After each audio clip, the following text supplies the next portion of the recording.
ಕಸ ಕಡ್ಡಿ ಮುಳ್ಳು ಗಿಡಗಳ ಕೊಂಪೆಯಾದ ಡಾಕ್ಟರ್ BR ಅಂಬೇಡ್ಕರ್ ಭವನ.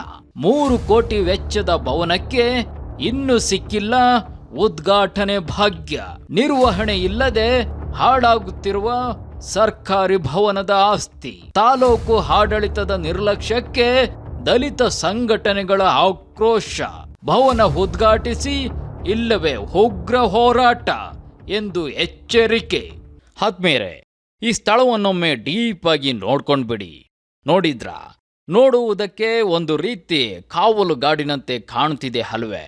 ತಿಪಟೂರು ಭಾಗಗಳಲ್ಲಿ ಮುಳ್ಳು ಗಿಡಗಳಿಂದ ಕೂಡಿದ ಹುಲ್ಲುಗಾವಲುಗಳಿಗೆ ಕಾವಲು ಎಂದು ಕರೆಯುತ್ತಾರೆ. ಹೌದು, ಇದು ತಿಪಟೂರಿನ ಬಿದ್ರೆಗುಡಿ ಕಾವಲಲ್ಲ, ಲಿಂಗದಳ್ಳಿಯ ಕಾವಲಂತೂ ಅಲ್ವೇ ಅಲ್ಲ. ಹೋಗ್ಲಿ ಅಂದ್ರೆ ಕ್ವಾಣನ ಕಾವಲು ಮೊದ್ಲೇ ಅಲ್ಲ. ಆದ್ರೂ ಇಲ್ಲಿ ಯಾವುದೇ ಕಾವಲುಗಳಿಗಿಂತ ಕಡಿಮೆ ಇಲ್ಲದಂತೆ ಬೆಳೆದು ನಿಂತಿವೆ ನೋಡಿ ಮುಳ್ಳು ಗಿಡಗಳು, ರೋಸಲ್ ಗಿಡಗಳು, ಕಳೆ ಗಿಡಗಳು ಹಾಗೂ ಹುಲ್ಲು ಕಸ ಕಡ್ಡಿಯೊಂದಿಗೆ ತುಕ್ಕು ಹಿಡಿಯಲು ರೆಡಿಯಾಗಿರುವ ಕಬ್ಬಿಣದ ಗೇಟ್ಗಳು. ಇದನ್ನೆಲ್ಲ ನೋಡುತ್ತಾ ಮೌನವಾಗಿ ನಿಂತಿರುವ 3 ಕೋಟಿ ವೆಚ್ಚದಲ್ಲಿ ನಿರ್ಮಾಣವಾಗಿರುವ ತಿಪಟೂರು ತಾಲೂಕಿನ ಡಾಕ್ಟರ್ BR ಅಂಬೇಡ್ಕರ್ ಭವನ. ಜಿಂದಾಬಾದ್ ಜಿಂದಾಬಾದ್ ಅಂಬೇಡ್ಕರ್ ಜಿಂದಾಬಾದ್ ಜಿಂದಾಬಾದ್ ಜಿಂದಾಬಾದ್ ಅಂಬೇಡ್ಕರ್ ಜಿಂದಾಬಾದ್. ನಾವು ತಳ ಸಮುದಾಯ ತುಂಬ ಕಷ್ಟದಲ್ಲಿದ್ದಂಥ ಸಮುದಾಯಗಳು. ನಮಗೆ ಖಾಸಗಿ ಛತ್ರಗಳಾಗಲಿ ಮತ್ತೊಂದಾಗಲಿ ಲಕ್ಷಾಂತರ ರೂಪಾಯಿಗಳು ದುಡ್ಡುಗಳು ಕೊಟ್ಟು ಮದುವೆ ಸಮಾರಂಭಗಳು ಮತ್ತೊಂದು ಮಾಡೋ ಶಕ್ತಿ ಇಲ್ಲ. ಅವ್ರಿಗೆ ಅನುಕೂಲ ಆಗಲಿ ಅನ್ನೋ ಕಾರಣಕ್ಕೆ ನಮಗೆ ಸರ್ಕಾರ ಕೋಟ್ಯಾಂತರ ರೂಪಾಯಿನ ಬಿಡುಗಡೆ ಮಾಡಿ ಒಂದು ಅಂಬೇಡ್ಕರ್ ಭವನ, ಜಗಜೀವನರಾಮ್ ಭವನ ಹಲವಾರು ಕಟ್ಟಡ ಕಟ್ಟಿಕೊಟ್ಟಿದ್ದಾರೆ. ಇವರ ರಾಜಕೀಯ ತಿಕ್ಕಾಟಗಳು, ಇವರ ರಾಜಕೀಯ ಒಣ ಪ್ರತಿಷ್ಠೆಗೆ ನಮ್ಮನ್ನು ಬೀದಿ ಪಾಲು ಮಾಡಿದ್ದಾರೆ. ನೋಡಿ ಸ್ನೇಹಿತರೆ, ನೋಡಿ ಇದು ನಿಮಗೆ ಮೇಲ್ನೋಟಕ್ಕೆ ಬೇಲಿ ಥರ ಕಾಣ್ತಾ ಇದೆ. ಇದು ಬೇಲಿ ಅಲ್ಲ, ಇದು ಕಬ್ಬಿಣದ ಡೋರ್. ಇದು ನೋಡಿರಿ, ಈ ಕಬ್ಬಿಣದ ಡೋರು ಈ ಮಟ್ಟಿಗೆ ಬೆಳೆದೈತೆ ಅಂದರೆ ಯಾವ ಸ್ಥಿತಿಲಿದೆ ನಮ್ಮ ಪರಿಸ್ಥಿತಿ ಅಂತ ಯೋಚನೆ ಮಾಡಬೇಕು ದಯಮಾಡಿ. ಯಾವುದೇ ಇಲ್ಲಿ ಕೆಲವೊಂದು ಹೋರಾಟ ಮಾಡೋ ಶಕ್ತಿನೂ ಇಲ್ಲ. ಇಲ್ಲೇನೋ ನಾವು ತಗೊಂಡಿದ್ದೇ ತೀರ್ಮಾನ. ಇವ್ರ ಮನಸ್ಸಿಗೆ ನಾನೇನು ಬೇಕಾದ್ರೂ ಮಾಡ್ಬೋದು, ನನ್ನ ಕೇಳ ಅಂತಾರೆ ಯಾರೂ ಇಲ್ಲ ಅನ್ನೋ ಮನಸ್ಸಿದೆ. ಆ ಮಟ್ಟದಲ್ಲಿ ಇವ್ರು ಕೆಲಸ ಮಾಡ್ತಾ ಇದ್ದಾರೆ. ನೋಡಿದ್ರಲ್ಲ ಇಲ್ಲಿನ ದಲಿತ ಸಂಘಟನೆಗಳ ಕೆಂಗಣ್ಣಿನ ಆಕ್ರೋಶವನ್ನ. ಸರ್ಕಾರ ದಲಿತ ಸಮುದಾಯಗಳ ಬಹುದಿನದ ಬೇಡಿಕೆಗೆ ಹೋಗೊಟ್ಟು ದಲಿತ ಸಮಾಜ ಕಾರ್ಯಗಳಿಗೆ ಅನುಕೂಲವಾಗಲೆಂದು ಸುಮಾರು 3 ಕೋಟಿ ವೆಚ್ಚದಲ್ಲಿ ಈ ಭವ್ಯವಾದ ಅಂಬೇಡ್ಕರ್ ಭವನವನ್ನ ನಿರ್ಮಾಣ ಮಾಡಿದೆ.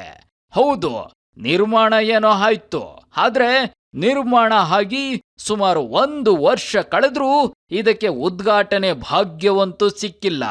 ಅದು ಹೋಗ್ಲಿ ಬಿಡಿ, ಕಡೆ ಪಕ್ಷ ಈ ಭವನದ ನಿರ್ವಹಣೆಯನ್ನಾದ್ರೂ ಮಾಡುವ ಸೌಜನ್ಯವಾದ್ರೂ ತೋರ್ಬೇಕಿತ್ತು.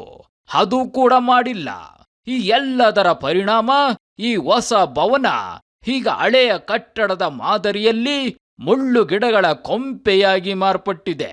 ಇದರಿಂದ ಭೀಮ್ ಆರ್ಮಿ ಸೇರಿದಂತೆ ಹಲವು ದಲಿತ ಸಂಘಟನೆಗಳು ಭವನ ಉಳಿಸಿ ಉದ್ಘಾಟಿಸಿ ಎಂದು ಪ್ರತಿಭಟಿಸುತ್ತಿವೆ. ಜಿಂದಾಬಾದ್ ಜಿಂದಾಬಾದ್ ಅಂಬೇಡ್ಕರ್ ಜಿಂದಾಬಾದ್ ಜಿಂದಾಬಾದ್ ಜಿಂದಾಬಾದ್ ಅಂಬೇಡ್ಕರ್ ಜಿಂದಾಬಾದ್. ದಲಿತರ ನೋವನ್ನು ಕೇಳಿಸಿಕೊಳ್ಳಲಿರುವ ತಾಲೂಕು ಆಡಳಿತಕ್ಕೆ ಹೇಳಿ ಧಿಕ್ಕಾರ ಧಿಕ್ಕಾರ ಧಿಕ್ಕಾರ. ಜಿಂದಾಬಾದ್ ಜಿಂದಾಬಾದ್ ಅಂಬೇಡ್ಕರ್ ಜಿಂದಾಬಾದ್. ಜೈ ಜೈ ಜೈ ಜೈ ಜೈ ಭೀಮ್ ಜೈ ಭೀಮ್ ಜೈ ಭೀಮ್ ಜೈ ಜೈ ಜೈ ಜೈ ಜೈ ಭೀಮ್ ಜೈ ಭೀಮ್ ಜೈ ಭೀಮ್ ಜೈ ಜೈ ಜೈ ಜೈ ಜೈ ಭೀಮ್ ಜೈ ಭೀಮ್ ಜೈ ಭೀಮ್. ತಾಲೂಕು ಆಡಳಿತಕ್ಕೆ ಧಿಕ್ಕಾರ ಧಿಕ್ಕಾರ. ತಾಲೂಕು ಆಡಳಿತಕ್ಕೆ ಧಿಕ್ಕಾರ ಧಿಕ್ಕಾರ.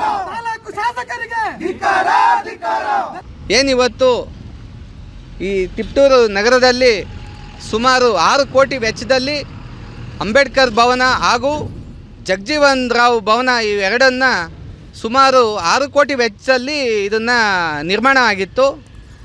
ತಾಲೂಕು ಆಡಳಿತಕ್ಕೆ ಹಾಗೂ ತಹಸೀಲ್ದಾರ್ ಅವರಿಗೂ ಮತ್ತು ಶಾಸಕರಿಗೂ ಕೂಡ ನಾವು ಸುಮಾರು ಬಾರಿ ಮನವಿ ಮಾಡಿಕೊಂಡು ಇದನ್ನು ತಾಲೂಕಿಗೆ ಲೋಕಾರ್ಪಣೆ ಮಾಡುವಂಥ ಕೆಲಸವನ್ನು ಮಾಡಿ ಅಂತಂದು ನಾವು ತುಂಬ ಬಾರಿ ಕೇಳ್ಕೊಂಡ್ವಿ. ಸೊ ಅವರು ಅದಕ್ಕೆ ಮನ್ನಣೆ ಕೊಡಲೇ ಇಲ್ಲ. ಅವರು ಹೇಳ್ತಾರೆ, ಇಲ್ಲ ನಾನು CM ಕರ್ಕೊಂಬಂದು ಉದ್ಘಾಟನೆ ಮಾಡಿಸ್ತೀನಿ, ಆಮೇಲೆ ಮತ್ತೆ ಸಿದ್ದರಾಮಯ್ಯನವ್ರನ್ನ ಕರ್ಕೊಂಬಂದು ಮಾಡಿಸ್ತೀನಿ ಅಂದರು. ಈಗಾಗಲೇ DK ಶಿವಕುಮಾರ್ ಬಂದಿದ್ದಾರೆ, ಈಗ ಅವ್ರನ್ನ ಕರ್ಕೊಂಬಂದು ನಾನು ಉದ್ಘಾಟನೆ ಮಾಡಿಸ್ತೀನಿ, ಅಲ್ಲಿನ ತನಕ ನಾನು ಮಾಡಿಸಲ್ಲ ಅಂತ ಹೇಳ್ತಾರೆ. ಸೊ ಸ್ವಾಮಿ, ನಾವು ಈಗ ಯಾವುದೇ ಒಂದು ಪತ್ರಿಕಾ ಹೇಳಿಕೆ ಕೊಡೋಕೆ ಹೋದ್ರೂ ನಾವು ಖಾಸಗಿ ಹೋಟ್ಲುಗಳಿಗೆ ಹೋಗೋ ಅಂಥ ಪರಿಸ್ಥಿತಿ ಬಂದೈತೆ. ದಲಿತರು ಯಾವುದೇ ಹಣಕಾಸಲ್ಲಿ ಯಾರೂ ಏನು ದೊಡ್ಡವ್ರು ಯಾರೂ ಇಲ್ಲ ಇಲ್ಲಿ. ಆಗಿರುವಾಗ ಸರ್ಕಾರದ ನಮಗೆ ಆದಂಥ ಸರ್ಕಾರ ನಿಯೋಜನೆ ಮಾಡಿರ್ತಕ್ಕಂಥ ಅಂಬೇಡ್ಕರ್ ಭವನ ಆಗಲಿ, ಜಗಜೀವನ್ ರಾವ್ ಭವನ ಆಗಲಿ, ಇವೆರಡೂ ಆಗಿರೋದ್ರಿಂದ ಇದನ್ನು ನಮ್ಮ ಸಮುದಾಯಗಳಿಗೆ ಇದನ್ನು ನೀವು ಬಿಟ್ಕೊಟ್ಟಿದ್ದರೆ ಆಗಿದ್ದರೆ ಇವತ್ತು ನಾವು ಎಲ್ಲ ಪ್ರೆಸ್ ಕಾರ್ಯಕ್ರಮಗಳನ್ನು ನಾವು ಇಲ್ಲೇ ಮಾಡ್ಕೊಂಡು ನಮ್ಮ ಸಾಮಾಜಿಕ ಕಾರ್ಯಗಳನ್ನು ನಾವು ಮಾಡೋ ಅಂಥ ಕೆಲಸಗಳು ಆಗ್ತಾ ಇತ್ತು. ಇನ್ನು ಈ ವಿಚಾರವಾಗಿ ಸ್ಥಳೀಯ ರಾಜಕೀಯ ಮುಖಂಡರು ಕೂಡ ಆಕ್ರೋಶ ವ್ಯಕ್ತಪಡಿಸಿದ್ದು, ಈ ರೀತಿಯ ಸರ್ಕಾರಿ ಅನುದಾನದಲ್ಲಿ ನಿರ್ಮಾಣವಾದ ಕಟ್ಟಡಗಳು ಜನರ ಕಲ್ಯಾಣಕ್ಕೆ ಎಷ್ಟು ಸಾಧ್ಯನೋ ಅಷ್ಟು ಬೇಗ ದೊರಕಬೇಕು. ಅದು ಬಿಟ್ಟು ಹೀಗೆ ಬೇಕಾಬಿಟ್ಟಿ ನಿರ್ವಹಣೆಯ ಅಸಡ್ಡೆ ತೋರಿ ಈ ರೀತಿಯ ಹೊಸ ಸರ್ಕಾರಿ ಕಟ್ಟಡಗಳನ್ನ ಶಿಥಿಲಾವಸ್ಥೆಗೆ ತಳ್ಳುವುದು ಸರ್ಕಾರಿ ಬಕ್ಕಸಕ್ಕೆ ಹಾಗೂ ದಲಿತ ಸಮುದಾಯಗಳಿಗೆ ಮಾಡುವ ದ್ರೋಹ ಎಂದು ಕಿಡಿಕಾರಿದ್ದಾರೆ. ನಮ್ಮ ತಾಲೂಕಲ್ಲಿ ಲಿಂಗಾಯತ ಸಮಾಜ ಬಿಟ್ಟರೆ ಹೈಯೆಸ್ಟು ಸಂಖ್ಯೆಯಲ್ಲಿರ್ತಕ್ಕಂಥ ಸಮಾಜ ಅಂದರೆ ಪರಿಶಿಷ್ಟ ಜಾತಿ ವರ್ಗದವರು ಮತ್ತು ಪರಿಶಿಷ್ಟ ವರ್ಗ ಒಂದು 6,000 ಇದ್ದಾರೆ. ಪರಿಶಿಷ್ಟ ಜಾತಿಯವರು ಸುಮಾರು 50,000ವರೆಗೂ ಇದ್ದಾರೆ. ದುರಂತ ಏನಂದರೆ ಈ ತಾಲೂಕಿನಲ್ಲಿ ಗಾಂಧಿನಗರದಲ್ಲಿ ಒಂದು ಅಂಬೇಡ್ಕರ್ ಭವನ ಇತ್ತು. ಅದನ್ನು ಪುನರುಜ್ಜೀವನನ ಇವತ್ತರೆಗೂ ಮಾಡದಲೇ ಹಂಗೆ ಬಿಸಾಕಿದ್ದಾರೆ. ಇದೇ ಶಾಸಕರು ಕಳೆದ ವರ್ಷ ಒಂದೂವರೆ ವರ್ಷ ಆಗಿರಬೇಕು, ಹೊಸ ಅಂಬೇಡ್ಕರ್ ಭವನ, ಹೊಸ ಜಗಜೀವನ್ ರಾಮ್ ಅವರು ಬಿಲ್ಡಿಂಗನ್ನು ಮಾಡಿ ಅವಕ್ಕೆಲ್ಲ ಸುತ್ತ ಕಾಡು ಬೆಳೆದಿದೆ. ಈಗ ಆಲ್ರೆಡಿ ಒಳಗಡೆ ಏನು ಒಂದು ಏನಂತಾರೆ ಸರಿಯಾಗಿಲ್ಲದ ಒಂದು ಕಟ್ಟಡದ ಒಂದು ಪರಿಸ್ಥಿತಿಯಲ್ಲಿ ಕಟ್ಟಡನೂ ಹಾಳಾಗ್ತಾ ಬಂದೈತೆ. ಆದರೂ ಶಾಸಕರು ಇದೊಂದೇ ವಿಚಾರದ ಎರಡೇ ಅಂತಲ್ಲ, ಇವತ್ತುವರೆಗೂ ನರಸಿಂಹರಾಜ್ ಭವನ ಸುಮಾರು 7 ಕೋಟಿ ಮೇಲೆ ಖರ್ಚಾಗಿದೆ. ಅದು ಇವತ್ತವರೆಗೂ ಅದನ್ನು ಜನಕ್ಕೆ ಉಪಯೋಗ ಮಾಡೋಕ್ಕಾಗಿಲ್ಲ. ಆ ಲಿಂಗದಳ್ಳಿ ಗೇಟಲ್ಲಿ ಹಾಸ್ಟೆಲ್ ಕಟ್ಟಿ ಅದು ಬಿಟ್ಟು ಅದು ಇವತ್ತವರೆಗೂ ಉಪಯೋಗ ಆಗಿಲ್ಲ. ಸ್ವಂತ ಊರಿನಲ್ಲೇ 25 ವರ್ಷದಿಂದ ಸಮುದಾಯ ಭವನ ಕಟ್ತಾ ಇದ್ದಾರೆ. ಇವತ್ತವರೆಗೂ ಅದು ಜನಕ್ಕೆ ಉಪಯೋಗ ಕೊಟ್ಟಿಲ್ಲ. ಇವತ್ತು ಜನ ಇಲ್ಲಿ ಒಂದು ಮೂಕ ಪ್ರೇಕ್ಷಕತನದಲ್ಲಿ ಜೀವನ ಕಳೀತಾ ಇದ್ದಾರೆ. ಯಾರಿಗೂ ಹೊರಬಂದು ಮಾತಾಡೋಷ್ಟು ಧೈರ್ಯ ಸಾಲದು. ಪ್ರತಿ ಸಾರಿನೂ ಇಂಥ ವಿಚಾರಗಳಲ್ಲಿ ನಾವುಗಳಷ್ಟೇ ಮಾತಾಡಬೇಕಾಗೈತೆ. ಜನ ಇದಕ್ಕೆ ಆಚೆ ಬಂದು ಇದನ್ನು ಖಂಡಿಸೋವಂಥದ್ದು, ಇವ್ರನ್ನ ಮನೆಗೆ ಕಳಿಸೋವಂಥ ಕೆಲಸನ ಯಾವತ್ತಿಗೋ ಮಾಡಬೇಕಾಯಿತು. ಯಾವ ಕಾಲದಲ್ಲಿ ಇವರೇನು ಈ ಊರನ್ನ ಉದ್ಧಾರ ಮಾಡಿಲ್ಲ. ಇನ್ನು ಭೀಮ್ ಆರ್ಮಿ ದಲಿತ ಸಂಘಟನೆಗಳು ಭವನ ಉದ್ಘಾಟಿಸುವಂತೆ ಪಟ್ಟು ಹಿಡಿದು ಗೇಟ್ ಮುಂದೆ ಪ್ರತಿಭಟಿಸುತ್ತಿರುವುದನ್ನ ನೋಡಿದ ತಾಲೂಕಿನ ಸರ್ಕಾರಿ ಅಧಿಕಾರಿಗಳು ಸ್ಥಳಕ್ಕೆ ಬಂದು ಮನವಿ ಆಲಿಸಿ, ನಾವು ಇದನ್ನ ಮೇಲಧಿಕಾರಿಗಳ ಗಮನಕ್ಕೆ ತರುತ್ತೇವೆ, ಆದಷ್ಟು ಬೇಗ ಈ ಸಮಸ್ಯೆಯನ್ನ ಬಗೆಹರಿಸುತ್ತೇವೆ ಮತ್ತು ಡಾಕ್ಟರ್ BR ಅಂಬೇಡ್ಕರ್ ಭವನವನ್ನ ಉದ್ಘಾಟಿಸುತ್ತೇವೆ ಎಂದು ಭರವಸೆ ಕೊಟ್ಟು ಹೋಗಿದ್ದಾರೆ. ಸರ್, ಇದು ಅಂಬೇಡ್ಕರ್ ಭವನ ನಿರ್ಮಾಣ ಏಜೆನ್ಸಿ ಕ್ರೈಸ್ ಏಜೆನ್ಸಿ ಆಗಿರುತ್ತೆ. ಅವರಿಂದ ಸಮಾಜ ಕಲ್ಯಾಣ ಇಲಾಖೆಗೆ ಹಸ್ತಾಂತರ ಬಾಕಿ ಇರುತ್ತೆ. ಇನ್ನು ಸಣ್ಣ ಪುಟ್ಟ ಕಾಮಗಾರಿಗಳು ಬಾಕಿ ಇರುತ್ತೆ. ಇದನ್ನು ನಮ್ಮ ಮೇಲಧಿಕಾರಿಗಳ ಗಮನಕ್ಕೆ ತಂದಿರ್ತೀವಿ. ಈಗ ಅವರಿಗೆ ಏನು ಕ್ರೈಸ್ ಏಜೆನ್ಸಿ ಅವರಿಗೆ ಅದು ಉಳಿದಿರೋ ಕಾಮಗಾರಿಗಳನ್ನ ಪೂರ್ಣಗೊಳಿಸಿ ಶೀಘ್ರವಾಗಿ ಹಸ್ತಾಂತರ ಮಾಡುವಂತೆ ಸೂಚಿಸಿರ್ತಾರೆ.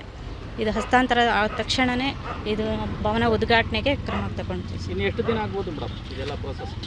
ಈಗ ನಮ್ಮ ಮೇಲಧಿಕಾರಿಗಳು ಅವರಿಗೆ ಸೂಚಿಸಿರೋ ಪ್ರಕಾರ ಈ ಮುಂದಿನ ವಾರ ಇನ್ನು ಬುಧವಾರದಿಂದ ಕಾಮಗಾರಿ ಶುರು ಮಾಡ್ತೀವಿ ಅಂತ ಹೇಳಿರ್ತಾರೆ. ಸ್ನೇಹಿತರೆ, ಯಾವುದೇ ಸರ್ಕಾರಿ ಯೋಜನೆಗಳಾಗ್ಲಿ ಅಥವಾ ಕಾರ್ಯಕ್ರಮಗಳಾಗಲಿ ಇಲ್ಲ ಕಾಮಗಾರಿಗಳಾಗ್ಲಿ ಎಷ್ಟು ಬೇಗ ಸಾಧ್ಯನೋ ಅಷ್ಟು ಬೇಗ ಜನ ಉಪಯೋಗಕ್ಕೆ ದೊರಕುವಂತೆ ಮಾಡಬೇಕು. ಏಕೆಂದ್ರೆ ಇದು ಜನರ ತೆರಿಗೆ ಹಣ. ಆದ್ರೆ ಹೀಗೆ ನಿರ್ಮಾಣವಾದ್ರೂ ಉದ್ಘಾಟನೆ ಮಾಡದೆ ನಿರ್ಲಕ್ಷ್ಯ ತೋರಿದರೆ ಈ ರೀತಿ ಜನಾಕ್ರೋಶಕ್ಕೆ ಕಾರಣವಾಗಬೇಕಾಗುತ್ತೆ. ಇನ್ನಾದರೂ ಇದಕ್ಕೆ ಸಂಬಂಧಪಟ್ಟ ತಾಲೂಕು ಆಡಳಿತ ಸ್ವಲ್ಪ ಈ ಕಡೆ ಗಮನ ಹರಿಸಿ ಆದಷ್ಟು ಬೇಗ ಭವನವನ್ನ ಸಾರ್ವಜನಿಕ ಉಪಯೋಗಕ್ಕೆ ಅನುವು ಮಾಡಿಕೊಡಲಿ ಎನ್ನುವುದೇ ನಮ್ಮ ಆಶಯ. Naveen Kumar MN, 3TV Kannada.